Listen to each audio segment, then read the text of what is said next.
Hey Mike, what went into you guys trading 32 tonight? Jack, all the time we're looking for the ability to get more assets we can use in the future and still get a bunch of good players. And we felt pretty confident that there'd be guys we liked lower down in the draft, and we had the ability to add a couple of really good future draft picks in addition to getting those guys. So that's what we did. And then Brad talked about it a little yesterday, like the balance of drafting for fit versus, best available. How much of that goes into when you consider like second apron penalties and how important drafting is nowadays? Like, what's your guys' draft philosophy become with all of these new CBA penalties in mind? I don't think our draft philosophy has changed that much relative to the CBA. The draft pick contracts tend to be relatively small relative to the rest of your cap. So most of the time we're looking to get the guys that we think will be good contributing NBA players, particularly later in the draft. Most people aren't that. And so we're looking for the guys who are. And because of that, you can't spend a lot of time thinking about what your team need is. So mostly we look for the best players we can get, with an eye towards the fact that you got to have an opportunity for them to contribute at least a little bit to know if they're going to be successful or not. But for the most part, it's go get the best guys. Thank you. John and then Bobby Manning. Hey, Brad yesterday talked about he phrased it pretty starkly. The second apron penalties are real. I didn't realize how real they were until they were staring me in the face. Can you add any sort of context to that and just how punitive are these things that they were, I don't know, maybe as shocking as Brad mentioned? Yeah, I mean, these draft nights, these days are long. We're talking about trades and picking people all day, and then we go through a pretty hectic draft moment over a few hours, and then he comes out here and talks. But we've known about the second apron penalties since basically the CBA was signed. We certainly knew about them when we made the trades we did a couple years ago. And I think Brad's just talking about the feeling of having discussions about, trading good players, which we have to do sometimes. And the penalties are real.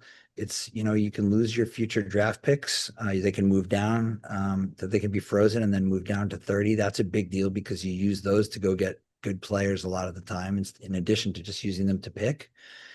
And there's a bunch of transactions you just can't do when you're up at high levels. So, we sort of had a good idea of the realities of all of this a couple of years ago when we made trades to acquire guys who became key pieces of a Celtics championship team. Now we've reached the point where we have to think about what to do moving forward.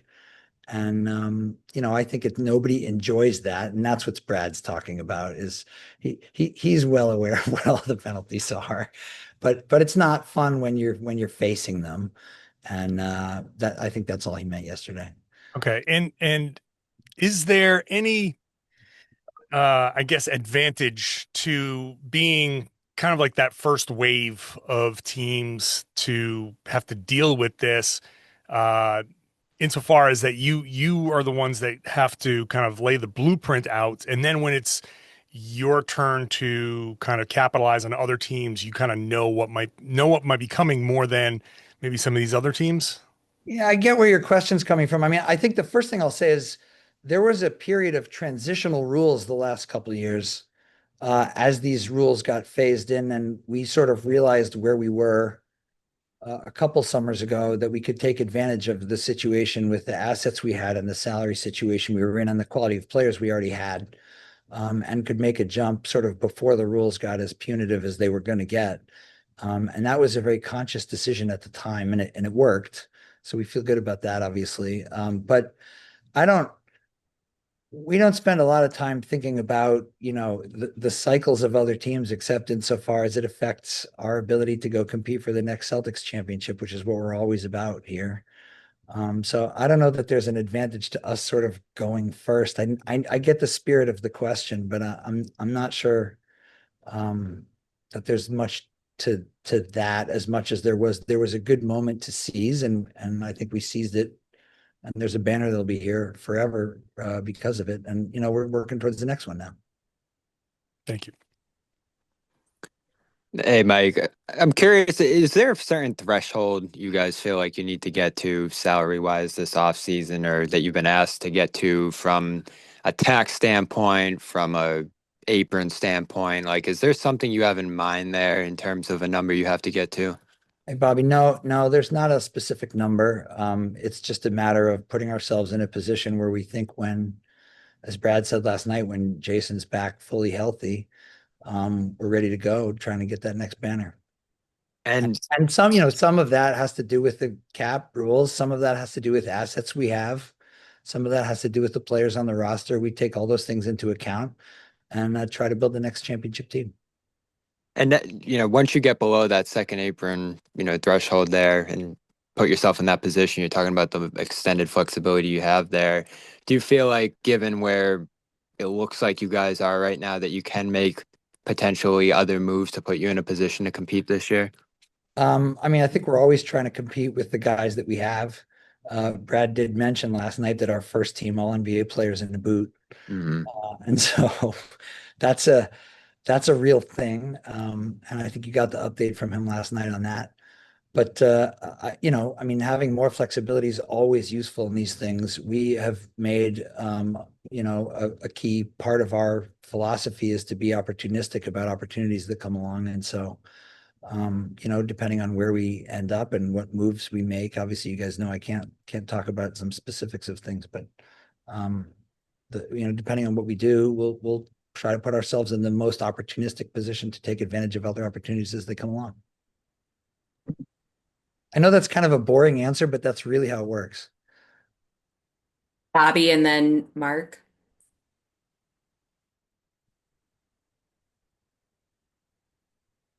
Hey, Mike, I was just curious what you guys saw that led you to selecting Amari Williams and then later Max Shulga. Yeah, so Amari, he's one of the best passing big men in college for a long time. He's an elite rebounder. He's a great guy. He had a wonderful career at Drexel and then stepped it up another level at Kentucky.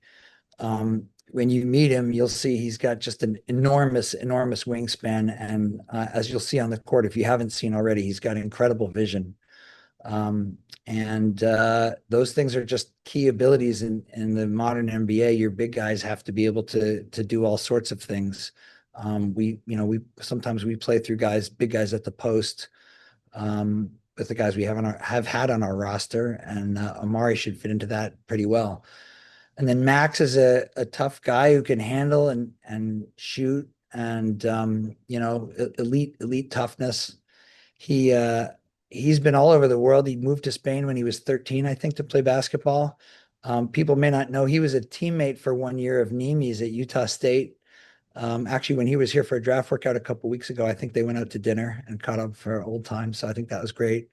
But he's just a winner. I think they won 18 of their last 20 games or something like that. Was the A10 player of the year. We've been watching both these guys for a long time. They had long college careers, and very, very successful players everywhere they've been. So, we'll see how they do at the next level, but they're both just really, really successful winning college players. And as you guys regain flexibility here, you gained multiple future second round picks tonight. How important is it to just continue to build out that draft capital? Well, as I think you've seen with our moves in the past, you need those assets in order to be able to swing trades for great players later, or to move around either in the draft or with guys you've got. So, yeah, that adds additional flexibility. We got two picks both of tonight, both of which should be good future picks. They're the best of three and two teams in some upcoming years. I think we'll put the press release out shortly on that if it's not already out. But that's that's a key part of our strategy. We've used picks to go acquire a lot of good players over the years, and hopefully we'll be able to do that with these if we're not also drafting them.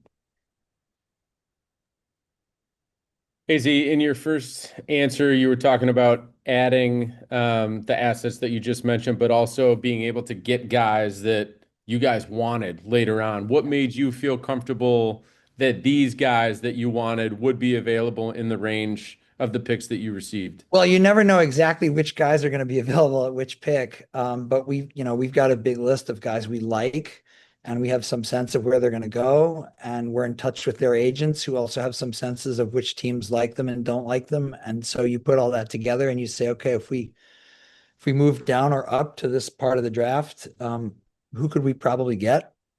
You're never sure. There's a bunch of risk taking involved, and you weigh the future asset return when you're moving down. You're weighing the future asset return versus the guys you think you can get. When we looked at the guys, that we could get a little bit further down this year, we thought it was not so much different from 32 that we wouldn't take these future assets that'll also be useful for us. These are two really good players. I don't, you never know how well guys will play in the NBA for guys taken in the second round, but both these guys have been very successful where they've been. Thank you. Last two questions, Jared and then Noah. What's up, Z? Brad, how are you? Good. I'm gonna bring it back to second apron, shockingly. Okay. Who saw that coming? You mentioned you won a championship. That is true. Yeah. And I'm wondering, the second apron was designed, it seems, to kind of shrink these windows at 2 or 3 years. And I'm wondering, now that you're on the like the downslope of getting out of that, how does, just, I guess, as a emotional decision maker who tries not to be too emotional, how does the fact that you won the championship help grease the skids to getting out of the apron, and how does that affect your decision in the future to climb back into that second apron one day?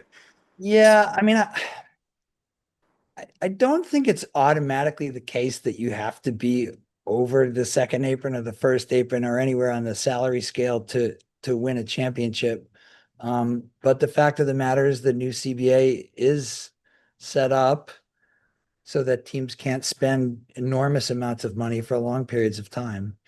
And so you guys mostly know I'm a Celtics fan and have been for a long time, and you never like to see each year's its own year, but you have a group of guys and they win, and that's the best. And when it's not this, it's almost never the same group of guys 2 years in a row. Not this summer, but the previous summer was a real exception to how almost every team operates. So, anytime and I've been through a lot. This is my 22nd season with the team. We've seen a lot of good players come and go over that time, and some you get to know better than others, and it's sad when they leave. But so there's a bit of wistfulness always when guys move on. But at the same time, the rules are the same rules for everyone. And, we've got a lot of good players here and a lot of good assets here. And we feel like we'll be set up to compete really, really well in the near future.